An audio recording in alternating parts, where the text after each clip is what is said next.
In a move that shook the basketball world, Luka Dončić, once seen as the cornerstone of the Dallas Mavericks, was traded to the Los Angeles Lakers. But it wasn't just the trade itself that shocked fans, it was the reason behind it. According to Mavericks general manager Nico Harrison, the team had growing concerns about Dončić's physical condition. Yes, his fitness level became the center of one of the NBA's most surprising trades in recent memory. That's when the public discourse exploded. Was Luka really out of shape? Could a superstar who consistently scores 30, 40, even 50 points truly be unfit to lead a franchise? The media picked up the story immediately. Analysts debated the issue constantly, and fans were divided. Then, amid the rumors and heavy criticism, a former NBA player stepped forward to share his opinion, loud and clear. Michael Beasley, speaking on the Mocha Popak podcast, strongly defended Dončić and criticized the narrative surrounding the Slovenian star. "To be honest, I hate that storyline about Luka," Beasley said. "I see it in the news, I hear it on television, but it just doesn't make sense. People clearly don't understand what being out of shape actually means. If Luka is really out of shape, how is he putting up those numbers?" Beasley made a strong case. Dončić has consistently carried his teams on both ends of the floor. He controls the pace, dominates the ball, and posts stats that few in the league can match. In a league where underperformers are quickly exposed, Luka has managed to excel. "You don't drop 40 or 50 in an NBA game if you're not fit," Beasley continued. "This league is too competitive. It takes serious conditioning, especially when you're leading the offense every night. People act like they know what elite fitness looks like, but Luka proves them wrong every time he steps on the court." However, the criticism hasn't only been about his game. It has often focused on his appearance. For years, observers have pointed out Luka's body type and lack of speed on defense, often concluding that he's overweight or lacks discipline. After the trade, this narrative worsened. Reports claimed that the Mavericks weren't just concerned about his defense. They were allegedly worried about his off-court habits, implying that his lifestyle and fitness routine didn't meet the team's expectations. That's when individuals like Beasley began speaking out. "Look, this mess is on the franchises," Beasley argued. "They're the ones making these trades, and when fans don't like it, or it backfires, they need an excuse. So, they blame the players. But this isn't just a headline. It's about careers. It's about people's income and futures. And that's not right." Beasley wasn't the only one voicing skepticism. Around the league, several insiders hinted that Dallas may have exaggerated their concerns to ease the backlash from trading a generational talent. Trading someone like Dončić isn't a quiet move. A story was needed, and his body became the target. Then, the narrative took a new twist. Just a few weeks after the trade, Luka was seen at a Real Madrid game in Spain, the same club where he launched his professional basketball career. But this time, it wasn't his presence that drew attention. It was his physique. Photos and videos revealed a noticeably slimmer Luka. His face looked leaner, and his posture seemed lighter. Social media erupted. Was this the beginning of a complete transformation?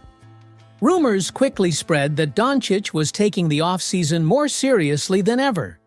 He seemed determined to silence his critics, not through words or interviews, but through his performance and physical evolution.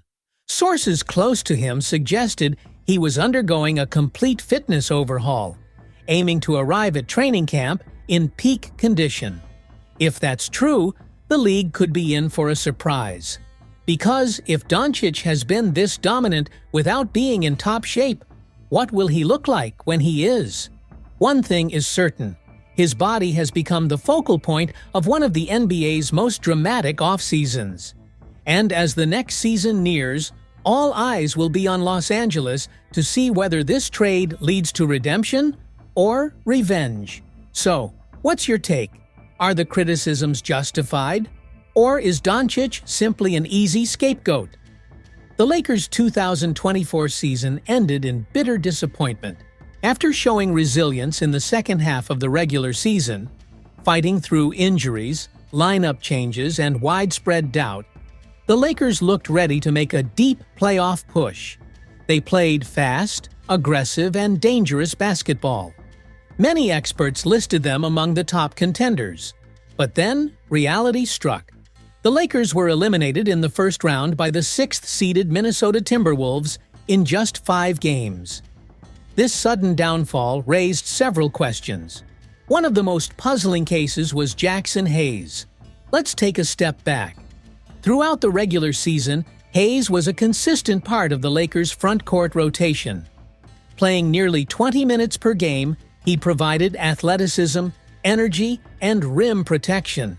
He didn't post massive stats, but he gave the team needed size and a vertical presence around the rim. However, as the season progressed, and especially in the playoffs, his role diminished. In 4 playoff games, he averaged just 7.8 minutes.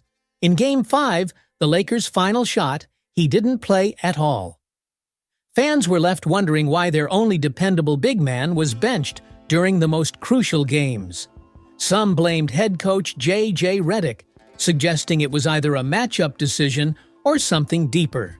According to Lakers insider Anthony Irwin from Clutch Points, it wasn't purely tactical.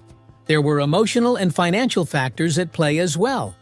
Irwin stated there's still a chance Hayes returns, but he was clearly frustrated by his reduced role and the financial impact of losing minutes. For Hayes, who came to LA seeking a career revival after a rocky stint in New Orleans, this season was supposed to be a turning point. A new environment, a fresh system, and a shot at real playing time on a title-contending team. And for a while, things looked promising. But when it mattered most, he was left on the sidelines, watching his team struggle in the paint against a stronger Timberwolves squad. The Lakers' lack of depth in the front court became glaring. They had no reliable backup plan, and Hayes wasn't part of the solution. The timing couldn't have been worse. Hayes is heading into free agency this summer. And let's face it, vanishing in the playoffs doesn't help a player's value. Losing playing time is one thing. Losing potential contract dollars because of that? That's a painful hit. Still, it wouldn't be fair to blame Hayes alone. The Lakers' front office made bold moves all season, including the headline-grabbing acquisition of Luka Dončić. While Dončić brought offensive brilliance and star power, his arrival shifted the team's structure. The roster became more perimeter-focused, which only exposed their weaknesses inside. Looking back, it's clear the Lakers bet heavily on offense and spacing, but underestimated the importance of size and interior defense, especially in a playoff series against a team like Minnesota. That gamble proved costly. Now, with the offseason underway, the Lakers face big decisions. They need to rebuild their front court. They must reconsider their rotations, and they have to determine whether Jackson Hayes still fits into their future. The truth is, his return is far from certain. Even though he's only 25 and has room to grow, his shrinking role and Redick's apparent lack of trust could force him out. If the Lakers add another center, as most reports suggest, they could push Hayes even further down the bench. So, where does that leave him? For Hayes, this offseason is critical.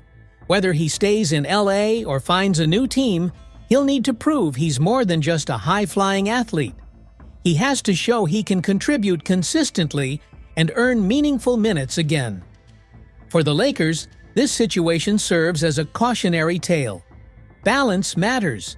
You can't depend only on offense. Even in a guard-driven league, size wins games, especially in the playoffs. As for the fans, they're left wondering what could have been. A season full of hope collapsed. A young center was benched, and a team once viewed as contenders is now left searching for answers. So, what's next? Will the Lakers keep Hayes and rebuild his confidence? Or will they pursue a more experienced big man? More importantly, will they learn from this postseason failure? Only time will tell.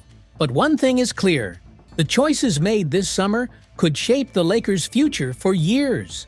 Lakers Nation, brace yourselves, because one rumor might change everything. After a season that started with hope but ended in frustration, the Lakers are reportedly preparing for a major offseason overhaul. The front office wants to fix the issues that led to their early playoff exit, and that could involve big trades. Now, one name has entered the conversation, and it's a shocker. Kevin Durant. Yes, according to recent reports and league whispers, the Lakers are exploring the possibility of trading for the Phoenix Suns' star forward. Such a deal would team Durant with LeBron James and Luka Dončić, forming a superstar trio that could dominate the league. But a trade like this wouldn't come cheap. Sources say the Lakers might have to part ways with one of their most beloved players, shooting guard Austin Reeves, as part of the deal. Let's take a step back to understand why. Durant is reportedly unhappy in Phoenix. Despite high hopes, the Suns have failed to deliver in the playoffs for 2 straight years. After only 2 seasons, he might be ready for a change. The Lakers, still led by a title-hungry LeBron, could offer a fresh opportunity, but giving up Reeves would be tough. He's been a fan favorite from the start. The undrafted guard has become a reliable scorer, fearless playmaker, and clutch performer. Last season, he posted career highs: 20.2 points, 5.8 assists, and 4.5 rebounds per game. Fans love his story. They love how he clicks with LeBron. They love his passion. Yet the hard truth remains: if the Lakers want Durant, they'll have to sacrifice something big. And Reeves might be the price. Durant, even at 36, is still one of the most lethal scorers in the NBA.